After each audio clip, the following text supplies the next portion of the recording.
Hello, everyone, and welcome to the paddock. My name is Henrik.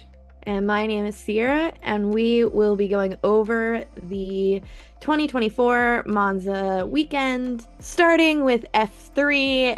And this weekend was probably one of the best weekends for each category, in my opinion, this season. Yes, I'm suffice to agree with that claim. Of course, it was the final round of the season for F3, which didn't disappoint. It was a very exciting weekend in all possible aspects. Yeah, the F3 race kept you guessing who was gonna win the entire weekend. Even I think it was still up for grabs Up going until into the the final sprint. few laps of the race. Final few laps, but also there were still all six players were still there by the end of quali.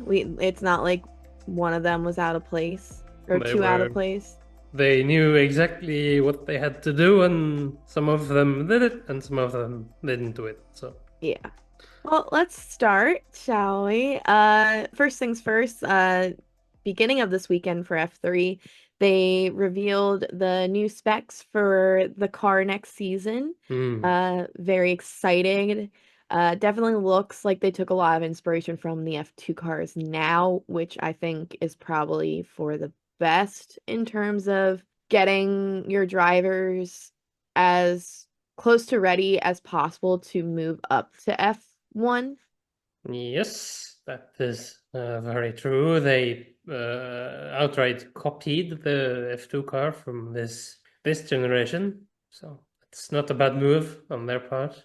As long as they don't have the same inconsistencies that a lot of the F2 drivers have seemed to have with their cars this season. And I would prefer not to have as many DNFs due to mechanical failure, but we'll have to wait and see.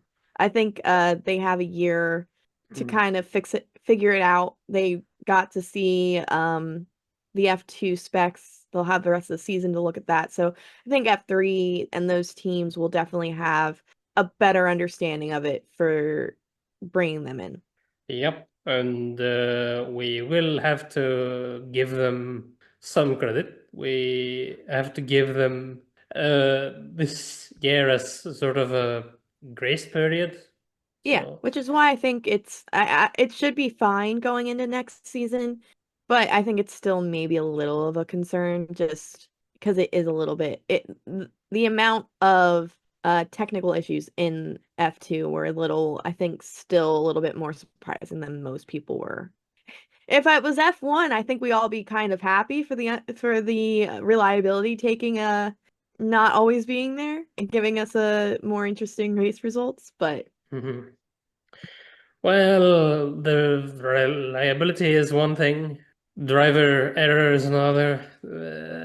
Of course, there is also mechanics can also be at fault in terms of pit stops and spare parts and whatnot. So you have to yeah, take all but of those into account. yeah, and with F3 we don't have one of those factors because we aren't really using pit stops in unless you like get damage or so forth. Anything like that. Well, do also keep in mind that F3 is a pure spec series. Oh yeah. And what the spec series is, for those that don't know, is that you have one singular car with different setups for different individual driver, but the car is the exact same. Yeah. Well, as I said, it should be fun. Hopefully next season for both F2 and F3 are exciting with the new specs. But we shall continue with since there is a lot to go over Yeah. this entire weekend, let alone with F3 as this is the last race of the season. We do crown our F3 champion. But because Monza is so fast and the slipstream is very real and very much something the FIA is aware of, they decided to split it into two qualifying groups, so like they do with Monza for their qualifying. Monaco. Yeah, sorry, Monaco. We have two M's. We're talking about Monza. I meant Monaco. They did it in Monza too. So they split it up into odd numbers was in one in the second group and even racing numbers were in the first group. So So Group our A and Group B, respectively. So Group A, you had each group had three of the championship contenders. Group A had the leading three, so you had Fornaroli, Mini, and Browning. Fornaroli and Mini going 1, 2 respectively. Browning was in seventh, and it will. I just want to clarify for people who don't know what the Monaco qualifying system is. Each group will go. However, they finish time-wise is the road that they start. So Fornaroli started on row one, Minnie would start on row two, and Browning was starting on row seven. And then group B would go, and then whoever had the highest time out of each person sitting on each row, that would determine who's pole, second, third, so on and so forth. In group B, you had the other three who were more the wild cards, the more question marks to see who was going to win the championship. So you had your Beganovic, you had Lindblad, and you had Mansell. And Mansell qualified the highest out of all of them in row four, Beganovic right in row five, and Lindblad unfortunately was in ninth in his category. So Hmm. not the greatest. His qualifying the last since Silverstone is what's I think kept him from being close in the fight.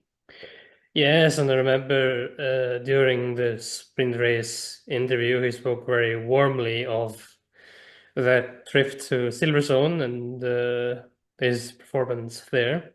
It should also be made note that at the end of that qualifying session, later in the evening, for me, it was probably like super early in the morning for them. A lot of penalties went out for that first qualifying group. If you aren't aware, they all kind of stopped on the straight, nobody really wanting to give any type of tow. I don't remember all the names, but I do remember Fornaroli, Mini, and Browning all being in that group of grid drops. Of course, it only mattered for the sprint. It didn't go over to the actual feature race, but no one wants to give a tow out in F3. Well, no one wants to get the tow either, so that's kind of a problem. But It was that's it not a big was problem. It's a very small problem that can be solved quite easily mhm. by maybe one or two going out at the same time. But they don't have time for that. They don't It have 1 minute for each car, which would be very short in terms of a qualifying lap. I mean, not saying they'll ever do this, I don't think, but in Monza, in Monaco, where Monaco is more just because the track is shorter than it's the shortest track. But in a race like Monza, where we do have people not wanting to give the tow or give or be in the tow or anything like that, not saying they would ever do this, but would them maybe doing a file system like whoever you could either have the person in the back of the championship start it and then just kind of go one by one. Yeah. So what you're saying is that you could, in theory, have this reverse championship qualifying. Basically, and then it's a one shot. Like you have one out lap, you can take a prep lap, and then you can do your one qualifying run. And then by the That time the qualifying run finishes, you have the next driver go out for their out lap. So it's not like anybody's gaining an advantage from a slipstream. You have enough time for each of them to go out. Yes, I know there's 30 drivers on the grid, but that would what take maybe in terms of time, like if you have right as the time starts, that first person's out, I think it might be doable. But again, I don't think the FIA would ever really do this. No, but they could. We all know what they are capable of doing and saying.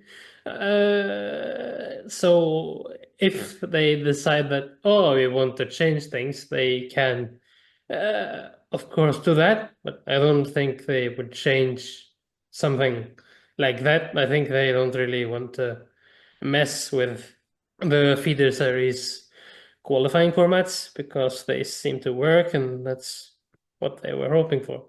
Yeah, again, I only bring it up because I think it's more of a specific track doing it. So like especially here because you saw how it was. I wouldn't say for Spa. Spa is too long, but Monza it's not that long of a lap time for them. So and you did see two people's qualifyings get kind of messed up from it. So it's just a thought. Again, I don't think it will ever, I don't think they'll do it, but it might be something they maybe consider for Monza next year. Maybe even Monaco, just because Monaco is so short. But again, I And don't see it also happening. very tight. Monaco Yeah. is a lot tighter than Monza, so they would probably test it at Monaco, and if it works, then they'll probably keep it for Monza or any track like that. With it being a spec series, you could have it so they could argue it and be like, well, if they all go one at a time, they're just all going to do the same lap. And that's where the setup and how, and you can really, that's where I think you can get more of whose setup is better, who has a better feeling of the car, Mm. who makes a mistake during qualifying. Like all, you still have those factors that will give you it won't all be the same times. It might be a lot closer and it might be down to more the 10th or the milli or 100th or something like that, but I don't think it would be you still have the competitiveness of it. It's not just like you lose. Everybody's going to put the same time on the board, one after the other. No, no, and at worst, it could be the exact opposite. It could be that the gap also lengthens as a result. So it could be a lot longer. It could also be a lot shorter, like you say. And so, of course, we don't know what the results of that could be, but uh, if we got a test run, perhaps during preseason testing, if they do run quality simulations, which would be beneficial, I think that would be a good place to do it. Yeah. And again, this is just a thought. This is not me actually stating that they're going to do this. This is just Mm. watching that qualification and seeing specifically the Group A, just something that I thought of, and I was like, maybe, but Yeah, that's well, I see your point, and I absolutely understand why. I understand why you say that, and I also understand the people that don't want it like that. I'm not taking sides. I'm just stating the obvious at this point. but we shall continue to the sprint race. Uh Yes. of course, there was already drama in the very beginning going off the formation lap. Christian Mansell having technical difficulties and not able to, I don't think he started the race. He had to start from the pit lane, I believe. Okay. There's only 25. Was he? I know there were crashes, I think but he was one of them at one point. yeah, there were only 24 finisher. No, he finished 22nd. He did finish the race. So he started from the pits, drove himself up from effectively P30 to P22, which was okay, taking his issues into account. But that beginning of the race, he knew he was unfortunately his hopes for maybe winning the championship died as well as his car. The race was good. We had Tim Tramnitz winning his maiden F3 race. No better time to do it than the last race. Ramos and Doohan Dune, I believe. Doohan made up the top three for the podium in the sprint race, and Bogdanovich finished fourth. Even though it was he got points, I think for him to mathematically stay in it, he needed to finish no lower than third, if I'm correct. But Which he did. He finished no, in he finished first he for the sprint. He won that. So, this is Bogdanovich. He was oh in damn. fourth. No, him or he was off the podium, which Yeah, was just off very the sad to podium. see. But So by the end of the sprint race, both our fifth and sixth standing in the championship were out mathematically. You still had Lindblad. He had to win the race basically and hope the top three had problems. And Browning mm, definitely had the best, closed the gap the most as he finished in fifth or sixth, excuse me. Forneroli did get a point, getting to eighth. Minnie was in ninth. So the top three in the standings was very close still going into that feature race, and we still didn't really know who would be taking it at that point. no, of course, Leonardo Fornaroli won the sprint race by 3 or 4 seconds, I believe. I'm sorry, did you say Forneroli won? He won the feature. He didn't win the feature, actually. He just won the championship. All right, He did get on the his podium. his teammate won the Yeah, race. Yeah. we can move to the race. I don't remember. So much has happened this weekend that I can't fully remember everything that happened. No, Um, it's kind of but the weekend is kind of one big ball of things that has of happened. just So, entertainment. It was just entertainment. yeah, entertainment all around. It But had going, this Oprah Winfrey vibe to it. you get a win, you get a win, you get a crash, you get a gas. Have fun. Yeah, that Um, was fun indeed. so moving into the feature race, we have Fornaroli on pole. You had Minnie right behind him with Dunn in P2. Mansell was up in, he was high on the, I believe he was what, row five, I think I said, or four, for each person to win. So, Leah Fornaroli and Gabriele Mini had to, if either of them won the race, they won the championship. So them, it was a win take all type of deal. Luke Browning, he had to finish at minimum in sixth to still be in play, but for him to win, he statistically have to finish above both of them. So most likely getting to a top, like at least top three, to have a really good chance for it, just in case like something happened to Fornerly or Minnie. And Lindblad, starting at the back, kind of more towards the back, had to basically go a last to first challenge. The only way he could have won the championship was if he won the race. Well, do keep in mind that he would have had to overtake 29 cars to win that, Well, but he he wasn't didn't he wasn't fully last, but in a sense, it was a last to first type of race thing. for him. Mm. It it was an exciting race, a lot of drama. You had Minnie basically behind Fornaroli the entire race for the most part. Of course, Mansell played a part. Dunn played a or yeah, Dunn played a part. You had Megatunif playing a part. Especially in Megatunif's case, you have they're on him and Fornaroli are on the same team, but F3 and F2 it is more a they're contracted drivers. There's not really a team game. So it was interesting to see if he would have played the team game a bit and like was Mm. blocking Minnie and keeping him behind. Of course, it got really sketchy when Fornaroli made a mistake.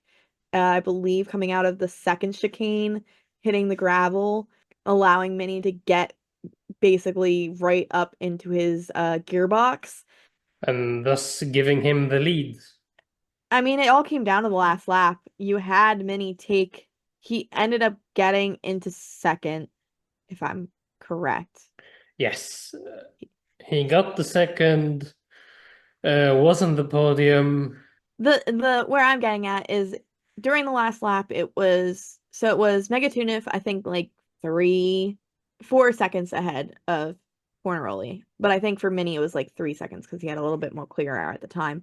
But you had Mansell get in front of Fornaroli. So there was a buffer. So you had not only was Mini in second, but he had that buffer. So he had the clear because he wasn't winning. He wasn't catching Megatunif at the time. There wasn't enough lap. Um No, you had a one lap shootout, and yeah. uh, a lap around Monza is a little You over can a minute long. pass. You Uh, can pass.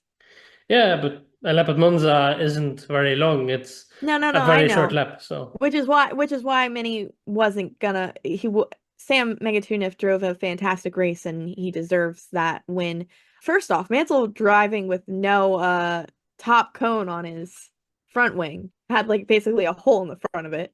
But it came down to the parabolica, Fornaroli putting a last attempt move basically to take third, which he was able to get past Mansell, and thus we have Sammy Megatunif winning for Trident in the last race of the season, and his teammate Leo Forerunner takes the F3 championship with a soon inherited second place. Yep. Well, it is inherited now, Well, no, no, no. I said soon inherited. At the time, we didn't know it was going to be inherited. I don't think anybody was expecting Minnie to be disqualified. but he was. I he was, and to think if Mansell would have stayed in third, if Mansell didn't get passed by Fornaroli in that last turn at Parabolica, and it came out and Minnie won, and it came out that Minnie actually got disqualified. If he heartbreak now for him when he realized he wasn't going to win, but to be if the result ended the way it did and Minnie got first in the championship but then got disqualified. I think that might have like I I would hope he had all his friends and family with him at that point. He would be one angry fella. I angry, disappointed. All negative feelings in one, basically. I don't know what he would have.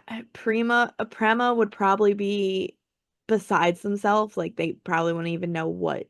If that would have been the case either way, I'm kind of glad that he didn't win the championship And that's what I'm saying. for his own good, but who knows? Yeah, it's a hindsight thing. It's like he wasn't gonna win, and it's good that he didn't win because he doesn't have to go through I guess Emotional roller coaster of he doesn't have to go things. through more of an emotional roller coaster. He doesn't have to go from the highest high to a very low low. Now look at George Russell a few weeks ago in Spa. He won only to get Yeah, DSQ'd a few hours later. yeah. That has to be horrible. I can only imagine that feeling. Just a few more topics for F3 as I assume we'll have a podcast later at some point going through the whole season and giving a more not detailed review, but just an overview of the whole season as a whole. I give props out to Christian Mansell. I think Christian Mansell drove spectacularly throughout the whole weekend. If Hmm. he didn't get if his sprint didn't get ruined in the formation lap, really, maybe he finishes higher. If not, maybe challenge, especially with many getting disqualified, maybe could have taken P2. Yeah, who knows? He might not. I mean, Luke It's Browning wasn't it's a what theoretical problem. It's not. Yeah, yeah, yeah. Luke Browning, he was looking good. He was making progress and then got caught up in he either got tapped. I know he spun, but he got tapped or something like that, and his race basically got ruined. Well, yeah, he was this innocent bystander person, which we will get to in the next episode, which is F2. I know that we have to open uh, a can of worms for that episode, but Yeah. we will save it. But yeah, just wanted to shout out Christian Mansell. Also, Dunn putting it P2, and then also he drove a spectacular race, even though I believe now finished fourth. Still, that McLaren driver pops off to him a lot. All the drivers did exceptionally well this season. All of them did well in the race. Well, most of them did well in the race. Some people didn't even finish the race. But No, but still, commendable drives for them. Of course, credit where credit is due, for all of them, yeah. like you have said. So I have Um no more to add to that. Also announced that Arvid Lindblad wins Rookie of the Year for the 2024 season. Couldn't happen for a nicer fellow.